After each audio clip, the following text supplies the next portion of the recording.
Welcome, everybody, to another episode of Agency MythBusters. I am your co-host, Nicholas Petrosky from Promethean, and I'm joined once again every day by Carl Smith, the leader of the Bureau of Digital. You should come join us. Come join the Bureau. Is that going to attract people to the Bureau? That's how we do it. We're growing too fast, Nick. I've decided my new strategy to slow down the growth. Just be a little creepy. I think it might work. Send in your personal details. If anyone is still listening after that. Nick Petrosky, how the hell are you? I'm good. What are we talking? What's today's myth? Today's myth, it's an interesting one. Hourly pricing. Does that limit your agency's profitability? Last week, I got to take the first crack at it. Oh, you screwed up. Agency myth. That was. And I really ruined your whole train of thought. And I'm not exactly sorry for it. Are you pulling out a dictionary this time? It's only fair to give you the first crack at this one, right? According to the law of Nicholas, the description says no good. Okay. So what are your thoughts? Does it even affect it? Number one, I guess. Doesn't matter at all in that question. And then if it does or doesn't, why? This whole hourly value-based fixed bid plus retainer, blah, blah, blah. This conversation never ends. And I think why people don't like hourly pricing, and they say, well, it limits how much I can make because I only have so much time. Well, you just change your hourly rate. Is it that simple? Are we done? There are lawyers who charge $750 an hour. Next year, they may charge $900 an hour. If they're good enough, they're going to get paid. And they have a level of respect.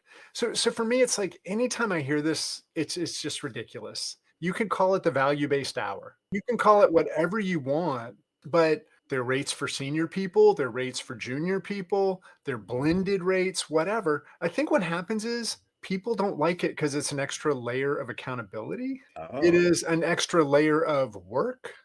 Yeah. People are like, I can't get my team to track their time. I'm happy to share how you do that. It's real easy. So for me, it's like anytime I hear somebody say, no, that's limiting. We're value-based. How do you establish the value? Tell me that.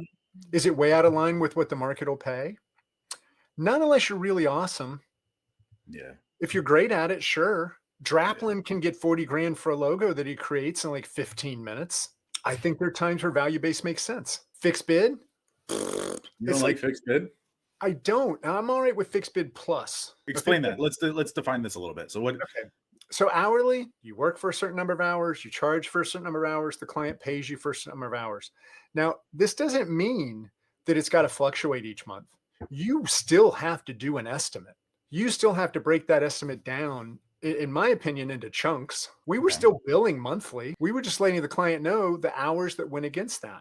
And if we were running hot, we let them know, hey, it looks like we may run out of budget, right? So is that fixed bid plus and that's hourly. Now fixed bid plus, you say, I am going to build this website for $10,000. Mm-hmm. You will get 2 rounds of revisions. If you request a third round, that'll be another $1,000. You're basically putting limits on what the fixed bid is. Right. And we called that fixed bid plus. And we use that sometimes. We would go hourly, fixed bid, value-based. It was based on the context of the project. If there is no risk, like if you were asking me to build something we built 1,000 times and we're great at it, I'm all about value-based. Now, the way I'm going to define that value, that's the question. Value-based started with lawyers. Lawyers said, I will take a percentage of winnings. There is no question at the end of the day what that value was. You won $2.5 million. I'm going to take a percentage of that. So that is performance-based, but it's also value-based. Yeah. So because you're saying this value to you, and we're on the same team because I want you to get as much as you can because that means I get as much as I can. But you can even go back and, I talked to Dan Mall about this. I think he may have put it in his book when he did a value-based book. I may have even written the foreword. I don't know. But he said, out of 5 value-based projects, I need to win on 2. So he was planning to get the value wrong. Clients, unless you're an e-com, I'll say e-com can do value-based because they can say, okay, we're sharing the dashboard. So now I can see the conversions truly went up this percentage, which you can also say is performance-based. But if you can't establish the value, if you don't know, or if the value is so out of whack with what the market will pay, you're kidding yourself. It's fixed bid. I've told people multiple times, like when I'll get into a consulting arrangement and they're like, yeah, we want to go value based and we want to charge some astronomical figure.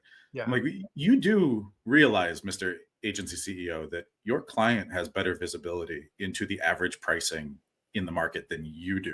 Oh, Like yeah. they know more. There's an information asymmetry there. And, Yeah. and they're on the better end of it.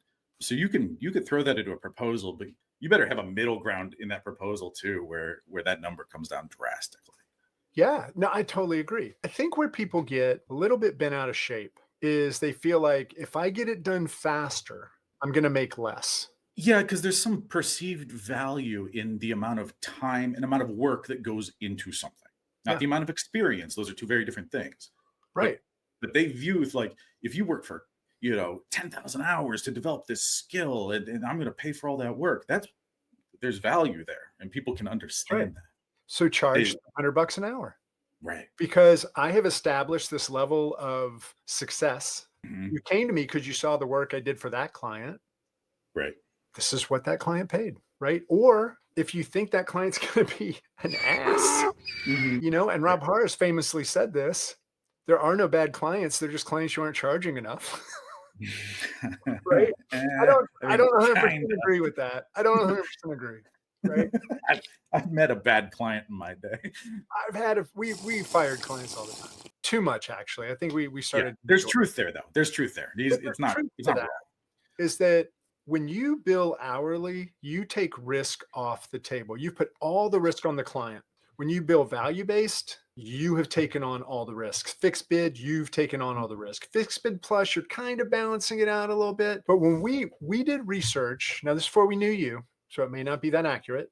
It's probably not. It's probably garbage. I don't know why you bring it up, but sure. We had a few hundred people, I want to say it was like just under 200, send a definition of value-based pricing. Oh, no. Oh, yeah. So, and you got to figure this was all qualitative, right? I mean, this is all like free form, and we didn't have like freaking Chat GPT to drop it into and let chat get it wrong. So we actually sat there and looked at it. We could only narrow it down to 17 definitions. It's the value my team and I bring. It's the amount we save the client. It was ridiculous. So I think because the market doesn't understand value-based, because the industry doesn't understand value-based, we see it as this holy grail. If you can't define it, it always looks greener on that side. Yeah, exactly. Of course it is. Because whatever that definition molds to whatever you don't have, whatever's missing. Yeah. And you get to tell your team, hey, we don't have to track time anymore. And everybody's like, it was the best thing we ever did for our culture. When we told everybody, like, we did some value-based projects because we knew what they were. And we were like, we're going to lose on hourly because we know how to do this and we're going to crush it. So we're going to charge a higher rate, but we'll call it fixed because that'll make the client happy. It was one of those things. We had people on the team who asked if they could keep tracking their time. And I said, we're not going to close harvest because our culture was tracking time held me or whoever was estimating. We weren't keeping an eye on the team. The team was keeping an eye on us. They were holding us accountable with their timesheets. And the biggest challenge we had was people underreporting their time. Interesting. Because they're worried that they don't know how to do it in a certain amount of time. And they don't want anybody to think. So you find out somebody put in 8 hours over the weekend because they were behind, but they didn't put that in. And I'm like, you've got to. You have to. Otherwise, I won't know next time. Right. And we'll get caught in this perpetual loop. And we'll get caught in this perpetual loop. And we'll get caught in this perpetual loop. Caught in this perpetual loop. A loop. And we'll get caught in this perpetual loop. But the biggest thing to me is if you're working on a really big project and it means a ton to the company you're working for, hourly is safer. Oh, for sure. Because legally, for sure, we're saying we are putting this many hours into work for you and you are paying us for those hours. So at the end, if the project doesn't go the way the client wanted, Right. they can't say you didn't deliver what you said you were going to. Yeah, there's fewer clawback opportunities for sure. And that only happened once to us, but we had one client Yeah. that got really upset. And we went back and looked at the contract and we just said, we've delivered exactly what we said. Yeah. And they approved the project. They were upset. They thought we were like taking intellectual property and stuff, which is ridiculous. We were just trying to go home. But it is one of those things where if you are saying it's a value-based project, then you have to say what that end deliverable is and what it will accomplish. And the pushback I've always given to people who are value-based, I'm like, oh yeah, well, what if you don't hit that value? Are you going to give money back? Yeah. Yeah, no, that's part of it. I think there's a distinction that we got to make between performance-based and value-based. The way that I've always done it, and I don't know if the industry does it this way, for as much as I've dug into the industry and done surveys and research and interviews and all that kind of stuff, like you said, definitions are all over the place. The way that I make the distinction is if you can tell up front what the expected performance results are, and you're going to base your pricing on a piece of future performance, future results, that's performance-based pricing. If you can't do that, if you can't measure that directly, like say your project is going to be a massive rebrand that has implications 10, 15, 20 years down the road. You're not going to go at the end of every year, did your goodwill increase or decrease on your balance sheet? Nobody's going to do that. So in those kind of situations where attribution is really tough, but ROI can still be calculated and forecasted, it's essentially a fixed bid project based on the value, the ROI, expected ROI that you're going to deliver, or that you should theoretically be able to deliver with that type of project to the client. And so I think you're right in like in a performance-based standpoint, you're not going to give, usually you're not going to give money back if you don't hit those performance metrics, you're just going to get fired. In a value-based thing, like you can't really go back and claw those things back. Like you can say, I'm going to deliver this fixed bid project. It's just that the bid is astronomical. Right. My understanding, and we have different definitions possibly of value-based. Yeah. A story. We get contacted by Amazon. Amazon had a product called fabric.com. So we were being asked if we could create a fully mobile version of the website that allowed people to pinch zoom, because people want to see the texture. And on the mobile version, sales dropped dramatically. When people logged in from mobile, they did not buy, and they didn't see them log in later on their laptop or desktop or whatever. And so they had 3 months to create a fully functional mobile site. They didn't want an app. Jeez. They wanted a mobile version of the site. And so, and responsive was a thing and all this kind of stuff.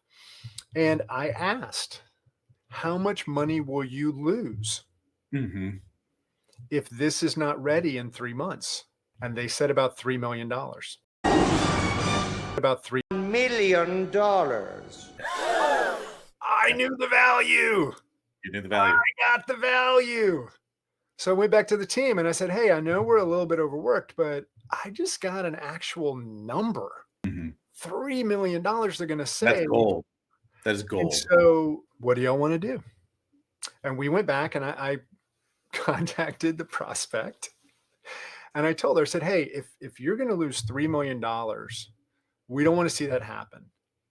And for 10%, for 300,000, we can make this happen. It's going to be nights. It's going to be weekends. We're going to need you to be on call, but we can do it. And they laughed in my face.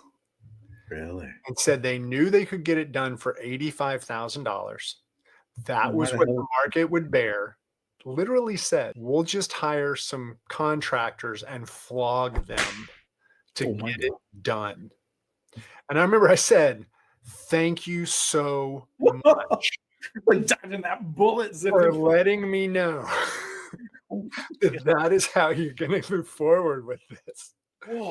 But the thing is, I'm going to take Draplin back as an example, because I think he's the ultimate value-based performer, right? He can do a logo for 40 grand, 50 grand. He normally has it pretty much done by the initial meeting. He sits there like he's taking notes, but he's just sketching it out. And then he puts it in a folder and he waits 2 weeks. That's the time thing I was thought we were talking about. And then he calls him. That's it. Yeah.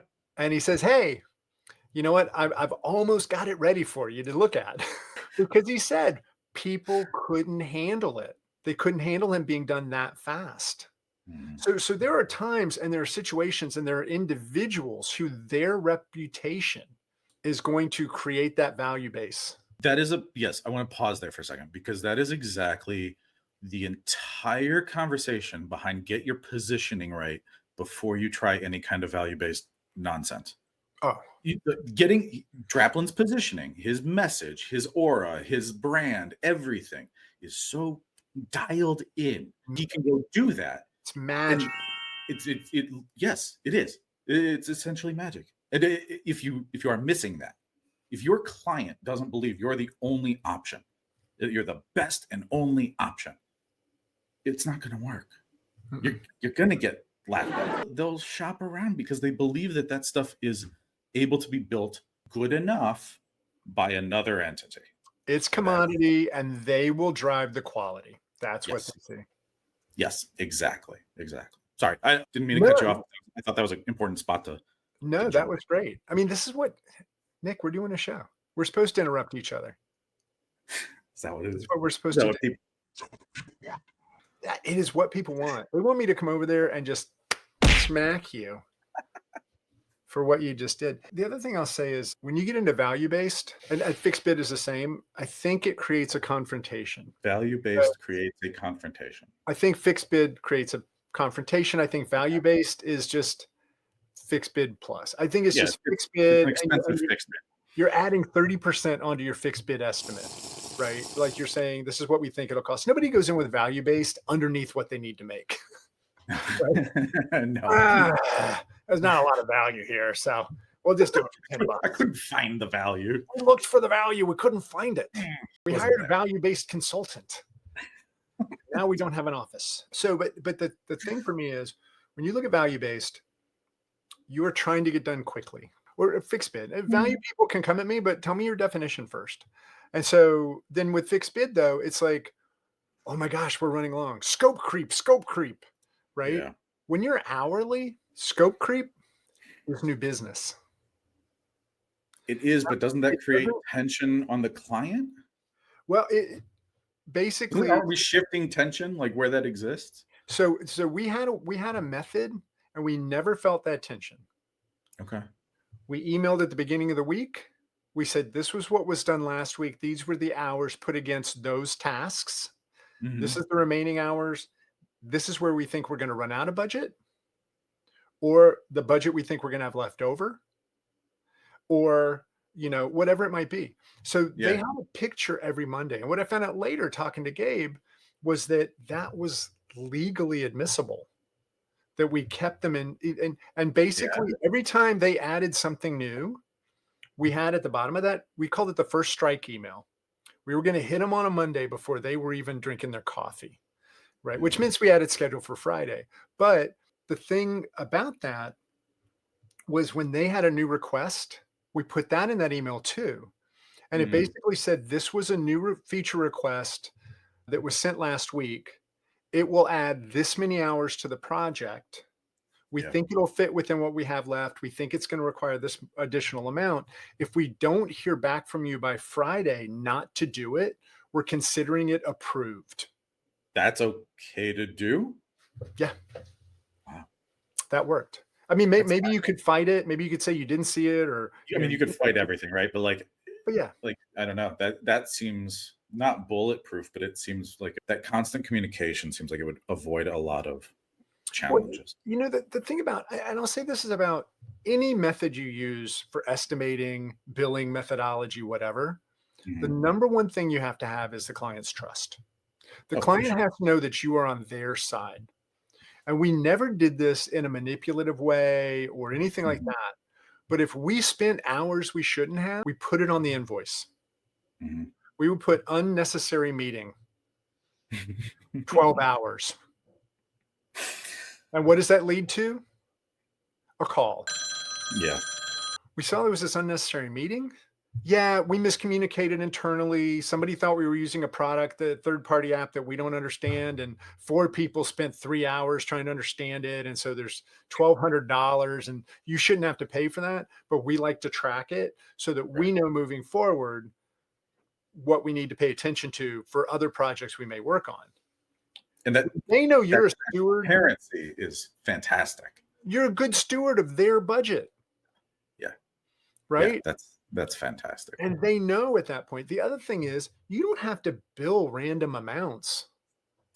You can catch up quarterly depending on the project, because that was the other thing we always want to talk to their controller or their accounting team or whoever and just say, hey, so this project is going to be about $1 million. It's happening over a 10-month period. We're going to invoice you $100,000 a month. Yeah. Can you tell us what's the best day for us to send it to you? Can you tell us the terms that work the best? We like net 10. We will give you some money back for net 2. Because we did have some clients who were always like, we just want however we can save money. Right. We had clients that would pay within 2 days. Yeah. I mean, they would just wire it once they had it, or we can actually charge you a penalty for anything over net 10. And some people actually would prefer the additional float. For sure. So we would get in there early and we would say that, and we would say, now once a quarter, we're going to bill you the difference, or we're going to deduct it if we're under. We also we would always charge 1 month up front. We call it the apartment clause. First month up front, and then we would eat off that for the overage. Yeah. So we never now that would be only if we knew and we were in good place with the client. Otherwise, we always wanted to be working off their money. We didn't want to be working off what we were going to charge. I lost a lot early. No, I mean, do you teach a cash flow management class? Oh my God, no! You got to take a look at my bank accounts before you say that, brother. I can make the cash flow. It's out of here. It's way out of here. But it's one of those things you have to establish trust, because you're going to be working with this person or this team for a long time. And the people you really want to get to know is that accounting team. Yeah. And you want to give them a heads up. You're going to say 2 weeks ahead of time, hey, it looks like we're going to charge you an extra 15 or 20 grand.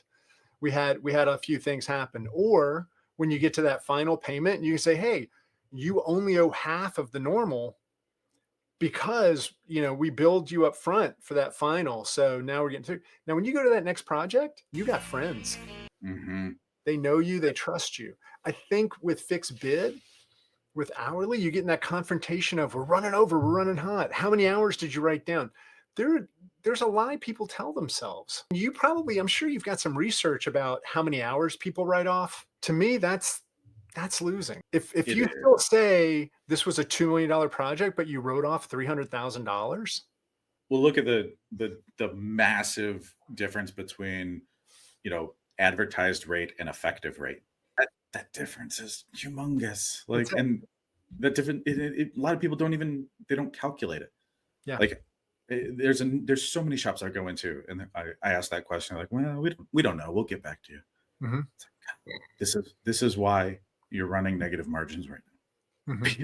This is it. Like you're eating your margins for no reason, because a lot of it comes down to, and I think you alluded to this a few times, having, I guess I don't want to call them difficult conversations, but saying things that people might not like to hear. Like we're gonna be over this month, or we're going, like, this feature is going to require this many more hours and this many more dollars. People naturally want to delay having those conversations. They're uncomfortable. Maybe that's it. That's a good word. They're uncomfortable. They're not challenging. And so they delay them. And what you proposed was essentially flip that and run headlong into those uncomfortable conversations and do them regularly and repeatedly. And that absolves a lot of this. Just make them conversations. Yes. They don't have to be bad. They don't have to be good. I mean, I think that's the key. And the other part is we would share all of this at the kickoff meeting, or even before we took a check, we would share with people, this is exactly how we're going to work. We were never running over. We just put the new things they requested in, or there was an assumption we made early on that didn't come through. That's the other thing. If you're doing value-based, you don't have the ability to go lean back on an assumption, or maybe you do. But to me, it feels like if I'm a client and you told me you were going to do this for $800,000, and then 4 months in, you say that our internal systems aren't what you thought they were. Oh, yeah, you don't. Then you're going to say, no, we're going to have an extra 200. We found more value. What? Your systems suck, so we found more value. Yeah, exactly. But we always put in this assumptions part, which was, internal systems are X, Y, and Z. Mm-hmm. If they are not at this, operating level or whatever, like we worked with theaters sometimes. So we'd have these point of sale systems that we had to deal with, and they were always buggy and always out. Mm-hmm. And sometimes we even put note, we think this will cause a problem. Yeah. We anticipate an additional 20% based on the POS system being out of date. And that demonstrates expertise. We just put it in there. That right there, that just builds trust in the proposal process. That builds additional trust because someone's going to look at that and be like, oh, these 3 others didn't include that. Do they know that this is going to be a challenge? Are they even thinking about it? I mean, and the other part, and this works with any model, but be collaborative in the estimating process. Oh, I love it. Yes. Right. 100%. Like we used to tell clients, we think legal review will probably take about a week, and they'd be like, it's going to take a month. Yeah. And then you'd be like, oh, okay. But the thing is, maybe this is a little manipulative, but we would even come down under what we thought it would be just to trigger a response sometimes. Oh, yeah. We want them to tell us that the timeline needs to be extended. We want them to tell us that the budget needs to be increased. Yeah. Right. Because you're also, that's a signal, right? That's telling you, are they going to be upfront with the realities of the project? Your business, your company, your internal challenges. We do not. Yep, exactly. So help us tell us now, what are the things that are going to derail this once it gets into your company? Yep. And you know what? They appreciated that. I mean, we used to say the goal is to have the client ask if we're hiring. Like we want them to like us so much that they want to work here. Right. And we had that goes the other way. Yeah, exactly. But anyway, yeah, I mean, that was really it. And for me, because we also were like, we wanted to be so transparent. We wanted to share as much as we could that hourly just fit in there. I'll also say I got really nice hardwood floors like months after we switched to hourly because I was no longer screwing up at the beginning thinking that I knew exactly what we were going to do. It's a lot of people have said this, but it's when you start at the beginning of a project, that is your point of maximum ignorance. Yeah. You know less about what you're actually creating at that point, unless it's something you've done a lot. Right. Right. But anytime you're building an app, anytime you're building a sophisticated website, there's so many unknowns. And you just have to prepare the client for that. And that's where value-based, I think, has to get so big and bloated that it just gets you out of the market unless they came to you to work with you. Yes. And I think that's the first step. So you've gone through some qualifiers where I think you've kind of described where value-based could work by describing where it doesn't.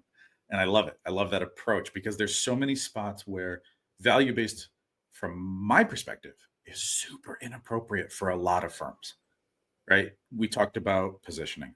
We talked about your messaging. With that, there's that vertical and horizontal specialization. You said just now, unless you've done it a million times, you don't know what the hell that project's going to be. Well, part of that vertical and horizontal specialization is doing it a million times. It's building that internal expertise so that you can then layer on value-based and actually have it work. And I think that these are things that are, when we tell people to specialize, and when I say we, I mean literally every consultant for the last decade. When we tell you to specialize, it's because those things unlock, or they can unlock, additional pricing power down the road. And they can unlock efficiencies, and they can unlock all these things. But if you don't do that, and you just try to jump to the end of the race, and you just try to jump to the value-based, you're running into literally everything you just ran down the list about. All of those challenges of issues with shifting, challenging conversations and tension, and people not believing that you're the one firm to be able to do it. all of that stuff. You're going to run into every bit of it, and it's going to suck. It's reminding me of, there used to be this shop called Juicy Temples, right? And it was a Klaus Heisch, this big German dude, great guy, great designer. Yeah. He never did an estimate at Juicy Temples. Okay. He basically, now maybe at the beginning he did, but once they got to a level of notoriety and they were really well known in that moment, they would have somebody come in and share the project, and he would say, tell me a project that we've done that you think is similar. And he would share projects that he thought 5 or 6 that were kind of in there, and they'd be like, oh, I really like this one you did for Wrigley's, right? Yeah. He'd be, okay, that's a $450,000 project. I'd be like, okay, why? Because that was what it cost for us to build that. Yeah. If you want that, that's $450,000. If you want this, that's $200,000, right? But he would show examples, tangible, I love that, real websites, and say, this is what that costs. Now, I'm sure with non-disclosure agreements and all kinds of nonsense, he probably wasn't supposed to do some of that stuff, but it worked really, really well for them from what Klaus told me. And so I think there is something there as well. It's like they came to him because it was him. It was his company. He was a force of nature, cult of personality, all those things. And so I think that just becomes part of it. When you're going value-based, to your point, you have got to have the goods. You've got to be in that specific lane and really good at it. Or it's got to be something you've just done so many times that you can do it really quick and boost up the cost. And nobody will notice. And then you're getting into more fixed bid and not value based because you don't have the clout, right? Like you don't have the clout. Yeah, I mean, that's the rub. It's fuzzy because the definitions are fuzzy. Well, we do. We got another survey. I don't know when this was going to publish, but we have another survey coming up, State of Digital Services, and in that we always ask, how do you price? What are your methodologies? What are you doing? And every year it is a mixed bag of everything. Yeah. People are using a mixture of, time and materials, fixed bid, retainers, and value-based, all kind of lumped together in this like clump of something that works. And I really think a lot of it is accidental, but there's a portion that is almost like managing a stock portfolio.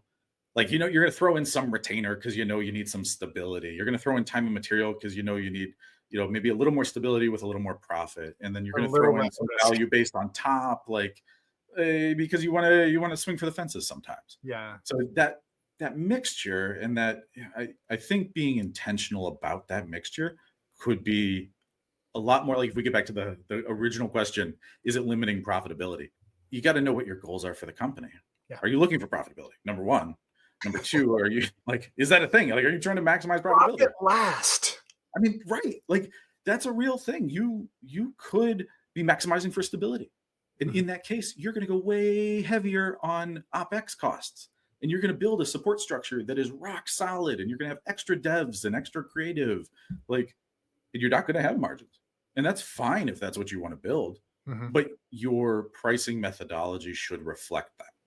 And that's where I think that, like, this idea that someone coming out and saying, oh, hourly is limiting. Well, sure, it is for some people. It's fun to say. It's a buzzword. It clicks, but it's also enabling a bunch of other agencies it's doing exactly what they want it to do. When you talk about, when people say that you only have so many hours, and so you're limiting your profitability. Yeah.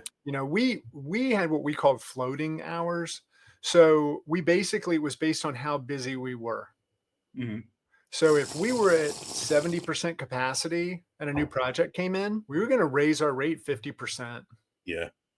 Because if they say yes, we're going to have to figure that out. Yep.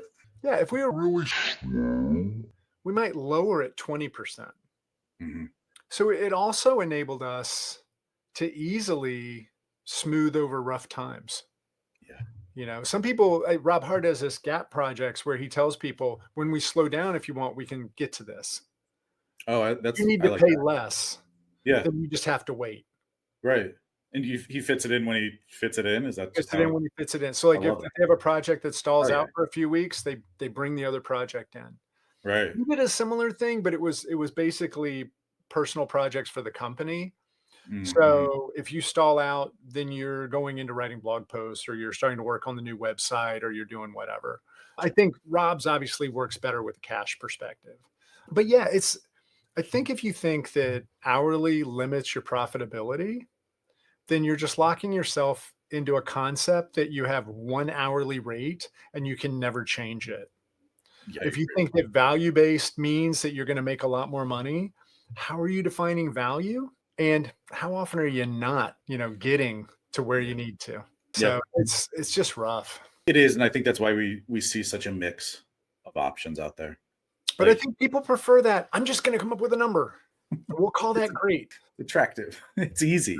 It's another thing, like operational complexity can be super, like a huge portion of this. Like you said, time tracking for value-based or for time and materials is absolutely paramount.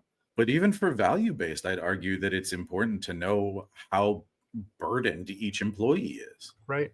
Like just for burnout stats alone, like you don't want to be value-based and like everybody's cranking out 60, 70 hours a week. That's horrible. That's not a fun place to work. Well, it's not a fun business to own. And that actually that translates to hourly as well. I will say that we had one project we were working on, and the client kept making changes, and I was just like, cha-ching, cha-ching. What I didn't realize, and one of my developers basically pulled me aside and he said, here's what I don't think you realize. We keep thinking we're getting to the end. The client keeps making this change. Yep. You see it as, additional income. We feel like we're in a Hitchcock movie. We're walking down a hallway. We almost got to the door. And then the hall expands back. And we're like, oh. And it's burning us out. And they were still they were working 30 to 35 hours a week. It's not like they were doing 70 or 80. Like I would have shut that down right away, because then the quality of the work and the QA and all the bugs and all that nonsense. Oh, and humans. Yeah. Whoops. You don't want to burn out your humans. It's not all AI yet. We'll fix that in post. But no, it's one of those things where you have to realize they want to finish. They want to accomplish. They want to see it get put out into the world.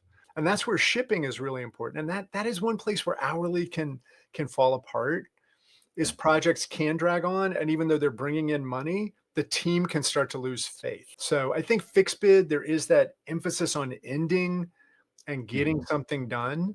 I think in that sense, that can be healthier for the team and the culture. But there is just something about hourly that makes me relax inside because I know that we have flexibility. I know that we are not being held to a certain number. And I know if the client calls and says, we don't have any more money, then we can say, well, call us when you do. Right. Because you've hired us and you're going to pay us based on the time, because that's the deal. No, I get it. I'm of the opinion it's purely situational. There's so many things to optimize for. Which one is situational? But in terms of the myth. Oh, the myth. Yeah. Time and materials hourly limits your profitability. Yeah. I'm going to say in this industry, in this market, no, it does not. Man, I didn't want to agree with you, but I do. We talked about this like for half a second before the show, and I was like, I'm not going to agree with him. But I do. I think you're 100% right. It's you can do a lot more than what I think a lot of people that just manage to spreadsheets think when it comes to time and materials. Yeah. Just establish trust and good, constant communication. There you go. That's it. The path to the promised land right there. There you go. All right, everybody. That was Nick and Carl telling you you're wrong. Wrong. Just kidding. People agree with us. I hope so. All right, everybody. Nick, we're gonna be back like in a couple of weeks. We will. And we're gonna talk about other stuff. And if anybody has something they want us to talk about, shoot us a note. Let us know. What myth can we bust for you? I'm sure there's a lot out there. The industry is rife with myths. Rife with myths. I can't even say it. All right, everybody. Thanks, Nick. Thanks. See you, Carl. See you, everybody. And we'll get caught in this perpetual loop.